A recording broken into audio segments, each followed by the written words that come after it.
mula sa 0917-772-5341. Ano naman po ang sabi niya? Ang tanong, anong pagkakaiba ng ceremonial Sabbath sa creation Sabbath? Dapat mag-explain ng isang ceremonial Sabbath kung ano ang ginagawa, kung yearly ba yan, para malaman ng nagtatanong ang pagkakaiba.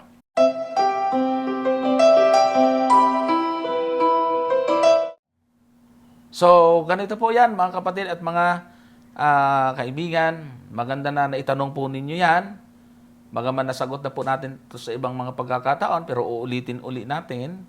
So, this time ay nilista ko po yung pong mga Sabbath sa Bible, yung iba't ibang mga Sabbath, kasama rin po yung ika-7 araw ng Sabbath. Ito po ang pagkakasunod-sunod at yung mga talata. Number 1, yung pong 7th-day Sabbath. Yan ang mababasa natin sa Leviticus 23. Kasi yung chapter 23 ng Leviticus, nandyan po nakasulat yung lahat ng mga ceremonial Sabbath. At the same time, dyan din nakasulat yung weekly or creation Sabbath. Ang creation Sabbath or 7th-day Sabbath na literal, ay yan po ay nasa 23 verse 3. Yan po yung 7th-day Sabbath or creation Sabbath na inyong sinasabi. Number 2, the Feast of Passover. Sa Leviticus 20, sa talatang 5, lahat yan ay puro chapter 23. At ang pangalawa, Feast of Unleavened Bread. Tinapay ng walang libadura. No? Yung pong Passover po, yung tinatawag na Paskwa. Kapistahan ng Paskwa, no? Tapos tinapay ng walang libadura naman ay nasa verse 6, no? Yung Feast of the First Fruit, nasa verses 10 to 11. Yan. Pista ng pangunang bunga. At ang kasunod ay Feast of Pentecost, sa verse 17 naman. Feast of the Trumpet, verse 24 naman yan. Feast of Day of Atonement, yan ay sa 23 verse 27. The Feast of Tabernacles, sa verse 34 naman yan. Ngayon, basahin po natin isa-isa yan para maintindihan po natin kung ano po ang mga ginagawa katulad ng hinihingi nung nagtatanong.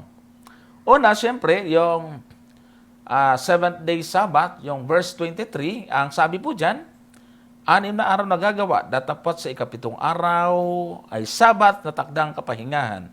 Siyang banal na pagpupulong, anumang gawa ay huwag ninyong gagawin. Isang Sabat sa Panginoon sa lahat ng inyong tahanan. Kung mapapansin po niyo, 8 po yung Sabat na yon. Kasama po dyan yung ika-7 araw. Inuna ho natin ito nasa talatang 3. Sabi po dyan, 6 na araw na gagawa. So ibig sabihin, kakaiba po ito kasi may instruction na mayroong pagtatrabaho sa loob ng 6 na araw. Pero sa ika-7 araw ay takdang kapahingahan. Ito ay banal na pagpupulong. Ibig sabihin, yan din yung pagpupulong na ginagawa sa lingguhan, mga kapatid, mga kaibigan. Sa ibang talata, sa Kapitulo 20 ng Exodus, talatang 8 hanggang 11, nandun din yan, binanggit din po yan. Yung 6 na araw. Para malaman po ninyo kung anong araw, anong Sabat yung tinutukoy, may kasunod, may kaakibat yan na salita na 6 na araw na magtatrabaho at ika-7 araw ay Sabat. Pagka ganun ang pagkasabi sa talata, ibig sabihin, yan ho ay weekly or creation Sabbath. Ang kasunod po dito, yung tinatawag natin, the Feast of Passover, na sa Leviticus chapter 23 verse 5.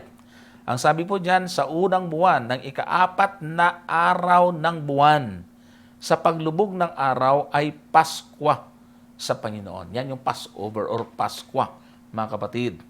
Ginagawa din po dyan ay wala ring gawa na ginagawa sila, kundi talagang mga gawaing paglilingkod lang sa araw ng Paskwa. Kaya ang tawag din po nila dyan ay Sabbath. Ano, mga kapatid? Kasi hindi rin po sila nagtatrabaho. Pero hindi ho yan weekly. Wala ho isang kasunod na sinasabing 6 na araw magtatrabaho.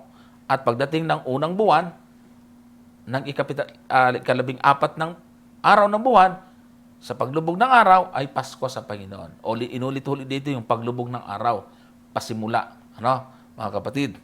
So, yan po yung tinatawag nating Passover, no? Paskwa. Isa sa kapistahan. Ang pangatlo dito ay the Feast of Unleavened Bread, no? Kapistahan ng tinapay na walang libadura, talatang 6.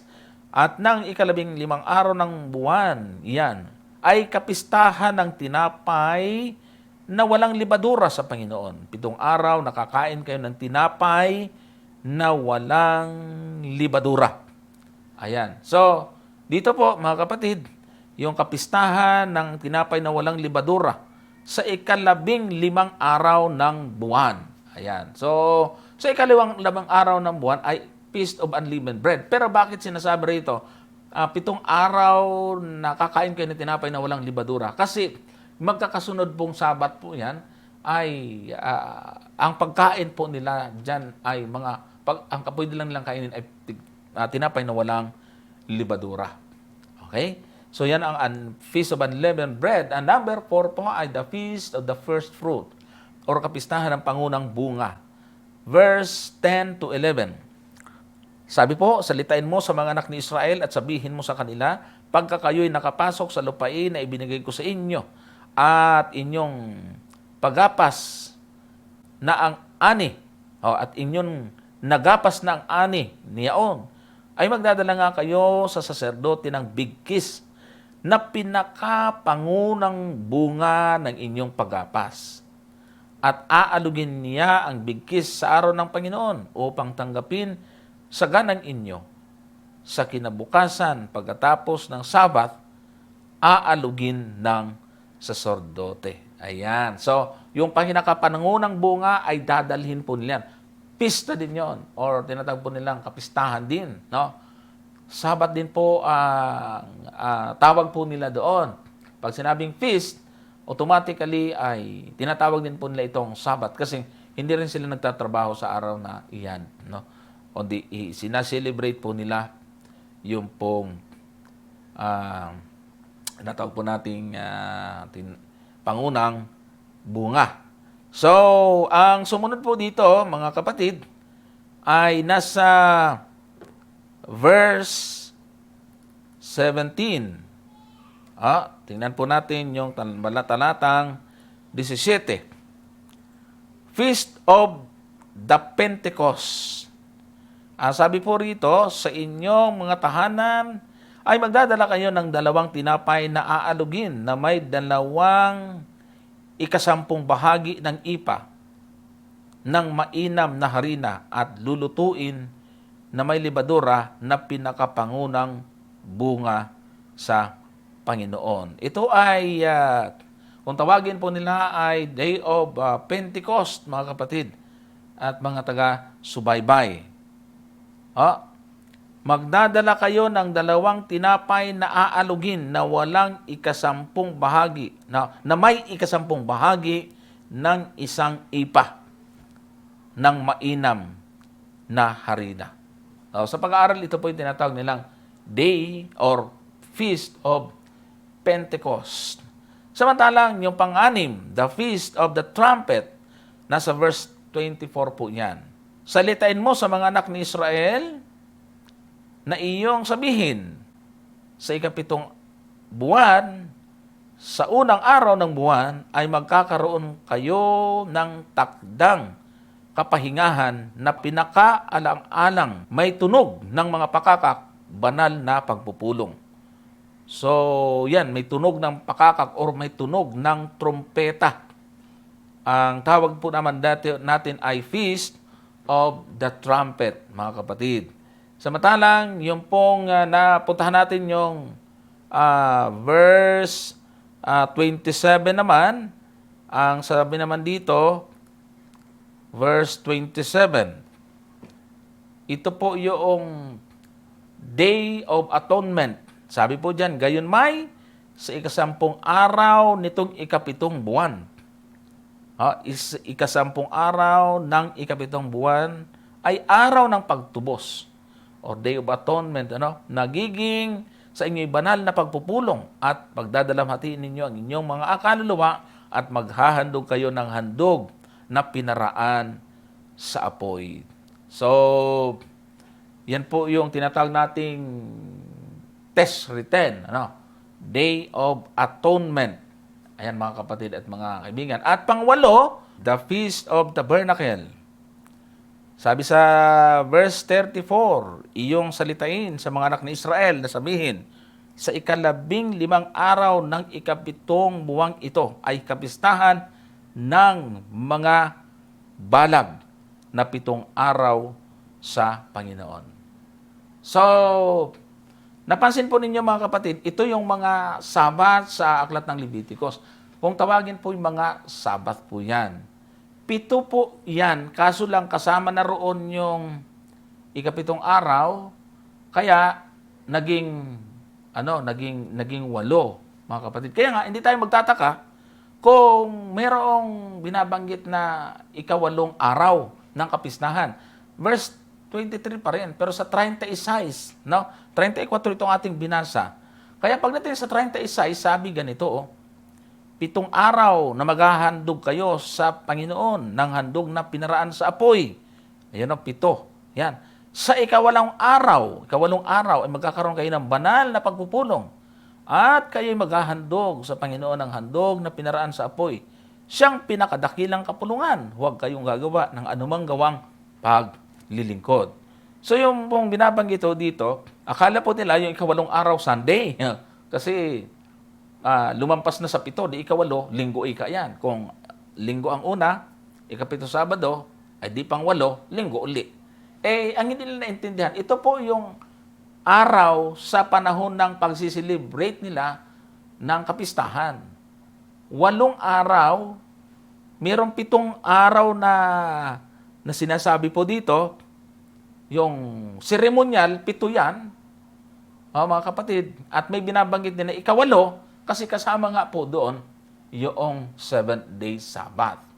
So dito mga kapatid, mga kaibigan, nakikita ho natin na mayroon pong pagkakaiba yung mga ceremonial doon sa weekly. Kasi ang weekly or creation Sabbath ay mayroon pong basbas. Mayroon pong basbas ito. Kaya pa kasabi sa verse 38, tingnan nyo, sinusunod-sunod natin. Ngayon 36, sa 38 naman ay ganito. Nilagay ko na rin po yung English. Bukod sa mga Sabat sa Panginoon, at bukod sa inyong mga kaloob, at bukod sa lahat ng inyong mga panata, at bukod sa lahat ng inyong mga handog. Bakit po sinasabi po dyan? Bukod. Sa English ay beside the Sabbath. Sabbaths po, plural, of the Lord. And beside your gift, beside all your vows, and beside all your freewill offerings, which He give you. So, yung pong sinasabing bukod, ibig sabihin dito, mga kapatid at mga kaibigan, ay bukod doon sa ika-7 araw, ay meron nga pong mga paghahandog na ginagawa. Bukod po doon, may mga Sabat din. May mga ceremonial na Sabat din. Pero special mga kapatid, yung ika-7 araw, ang tawag po natin dito, Creation Sabbath. Kasi sa lahat ng mga Sabbath na yan, ay ito po hindi kapistahan. Yung ika-7 araw. Hindi po siya tinawag na kapistahan. Kaya napansin po ninyo, 7 araw lang yung kapistahan. Sa ika-8 araw, mayroon pong 1 araw na nabubukod. Doon sa 8 araw na yon, isa po doon ay hindi kapistahan. Naiiba siya. Bukod siya. Besides, na nakabukod. Natatangi po siya. Kasi, ito po may basbas kasi ito ng Diyos. Sa Kapitulo 2, talatang 3 ng Henesis, sinasabi po diyan ganito, at binasbasan ng Diyos ang ika-7 araw at kanyang ipinangilin, sapagkat siyang ipinagpahinga ng Diyos sa madlang gawang kanyang nilikha at ginawa. So, sa 6 na araw ng creation, wala pong doon binasbasan. Tanging yung ika-7 araw. Na yung ika-7 araw na yon, naroon din sa Leviticus, kung saan nakasama po doon sa mga kapistahan, pero bukod, maliban sa kanya, may mga sabat, ito yung mga seremonyal. Pero natatangi po siya kasi banal siya, binasbasan ng Diyos. At binanggit din po yan sa 20 ng Aklat ng Leviticus, talatang 11. Ganito ang ating mababasa. Sapagkat sa 6 na araw, ay ginawa ng Panginoon ang langit at lupa, ang dagat at lahat ng nangaroon at nagpahinga sa 7 araw, na pat pinagpala ng Panginoon ang araw ng Sabat at pinakabanal.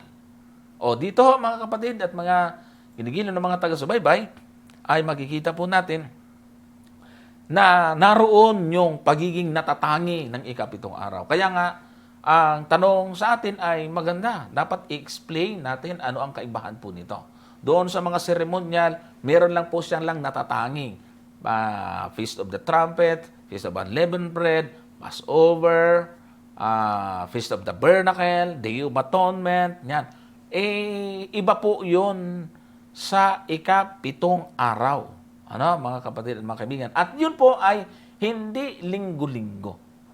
Yan po ay yearly, mga kapatid at mga taga-subaybay. Kaya nga merong ganitong buwan, kasi taunan po siya. Merong ganitong pitsa, kasi hindi po siya weekly. Samantalang ang 7 araw ay sinusundan siya o kasunod siya ng 6 na araw ng pagtatrabaho. At karugtong ng 6 na araw ng pagtatrabaho, yung 7 araw ng creation. So, yun ang kaibahan. Yun ang ating pinahahalagahan, mga kapatid at mga taga-subaybay.